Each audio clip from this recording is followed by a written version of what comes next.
with you guys today. Angel Reese and the Chicago Sky are getting dragged through the mud this morning. That franchise is a dumpster fire. The players, dumpster fire. They were so far away from playoff contention last year. It was a difference between the East Coast of the country and the West Coast of the country. Wide margin. Nowhere close to being a playoff team. The front office, so inept, so incapable. They saw that dumpster fire of a team, and what'd they say? Oh, we gotta run it back. Angel Reese was on the phone, her voice reportedly trembling with a mix of rage and disbelief as she demanded an immediate exit from a franchise that has become the laughingstock of professional sports. She did not sign up for a dumpster fire, yet here she is, watching her front office light the match and throw every bit of their future hope into the flames. The Chicago Sky just pulled off one of the most baffling and foolish trades in the history of the league, and it has effectively sabotaged any chance of Ree keeping pace with her legendary rival, Caitlin Clark. While Clark is being set up for a multi-year dynasty, Ree is being handcuffed to a sinking ship that refuses to let go of its own failures. Tweaks here and a couple tweaks there. You talk about a poverty franchise. Chicago Sky still playing in the YMCA. Chicago Sky can't even sell out a game.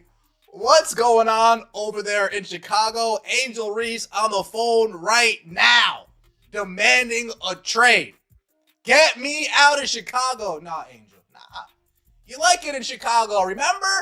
Lil Durk and G Herbo?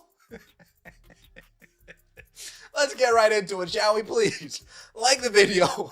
Let me know your thoughts. The bombshell news hit the wire like a lead weight, and confirming that the Chicago Sky reached a secret agreement with the Portland Fire and Toronto Tempo ahead of the expansion draft. In a move that has left analysts scratching their heads, Chicago sent away valuable second-round picks just to ensure that neither expansion team would select a player from their unprotected list. They essentially paid a bribe to keep a roster that was arguably the worst in the entire league last season. It was a desperate plea to run back a squad that won only 10 games. For Angel Ree, this was the final straw. She is watching the gap between her and Caitlin Clark widen, not because of talent, but because of sheer organizational incompetence.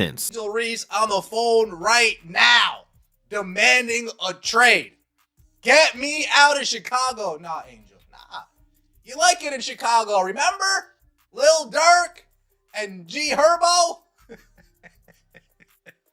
Let's get right into it, shall we, please? Like the video. Let me know your thoughts in the comment section below. Hype the video and subscribe to the channel. That would mean so much to me. Trade alert, trade alert. The Chicago Sky have reached agreements with Portland Fire and Toronto Tempo ahead of the expansion draft. As a result, neither team will select a player from Chicago's unprotected list. Capacity of this front office to look at a 10-34 record and decide that the roster was worth protecting is mind-blowing. But most teams in that position would be praying for an expansion draft to wipe the slate clean and clear out the dead weight. Instead, the Sky acted like they were guarding the crown jewels. They gave away future assets to protect players who didn't contribute to a single winning streak all year. It is a poverty franchise mentality that prioritizes comfort over championships. And it is exactly why the Sky are currently being dragged through the mud by fans and critics alike. The message sent to the players was clear. We are satisfied with being at the bottom of the barrel. The Chicago Sky sent second-round picks to these expansion teams in order to protect all of the players on their team. Hey, Toronto, Portland, please, all of the players that didn't help us do anything significant last year, please don't pick them. All the players that didn't contribute to a winning season last year, please don't pick them. We want to run it back. We're this close. Look, folks, the front office looked at this roster and said, man, this is tough. Do y'all want our picks instead? Ooh, we can't lose Rebecca Allen. Oh, we can't lose Ariel Atkins. Rivalry that defined women's basketball over the last 2 years. The recent Clark narrative was supposed to be the magic and bird of the WNBA, a back-and-forth battle for supremacy that would elevate the entire sport. But how can a rivalry exist when one player is trapped in a burning building?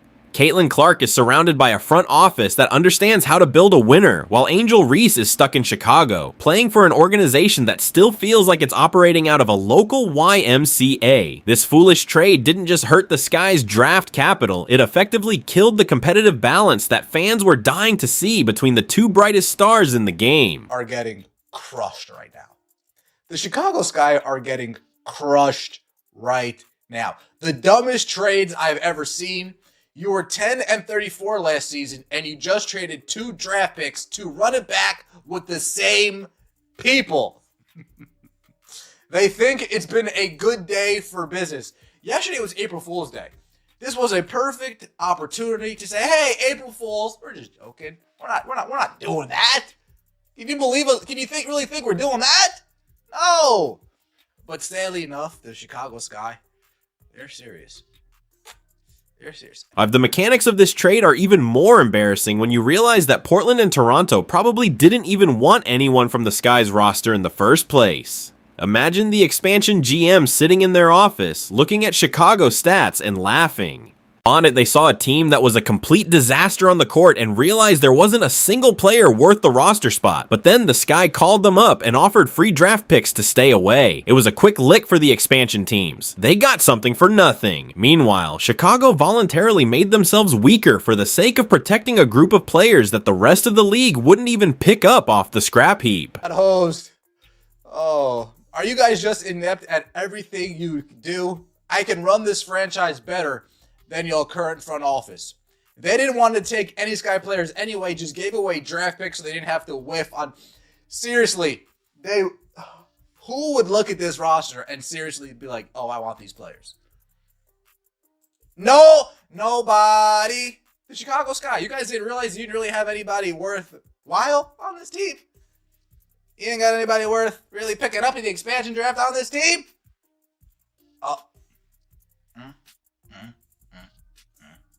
Are losing their minds, and for good reason. They saw this as the perfect opportunity to hit the reset button and build something meaningful around Ree. Instead, they are being told that the team is close to being a playoff contender. The gap between the East Coast and the West Coast in this league was massive last year, and the Sky were nowhere near the conversation. Why? To suggest that a couple of tweaks here and there will fix a 34-loss season is pure delusion. It is a slap in the face to the season ticket holders who show up hoping for a miracle, only to see the front office double down on a losing formula that has no chance of succeeding in the modern WNBA. It's under the bus last year. We're not protecting her. Oh, but that'd be bad PR. That would be bad PR. So you know what? Instead of that coming to the forefront that we didn't protect her, hey, just take this second round pick. Just don't take anybody. Wow. You shouldn't publicly admit to being so poorly run. Damn. The worst organization in pro sports. You don't understand that y'all need every pick you can get. You ready? Everybody that was blaming Angel Reese, why would we owe her an apology? Darker theory circulating in league circles about why this trade actually happened, and it involves the optics of Angel Reese herself. Some insiders suggest that the Sky were terrified of the PR nightmare that would occur if they didn't protect her, or worse, if an expansion team publicly passed on her. There have been whispers that the organization views her as a locker room challenge, someone who has struggled to finish seasons and has occasionally thrown teammates under the bus. By trading away picks to protect the whole roster, they avoided the specific conversation about whether or not Ree is actually their franchise cornerstone. They chose a coward's way out to avoid a media firestorm.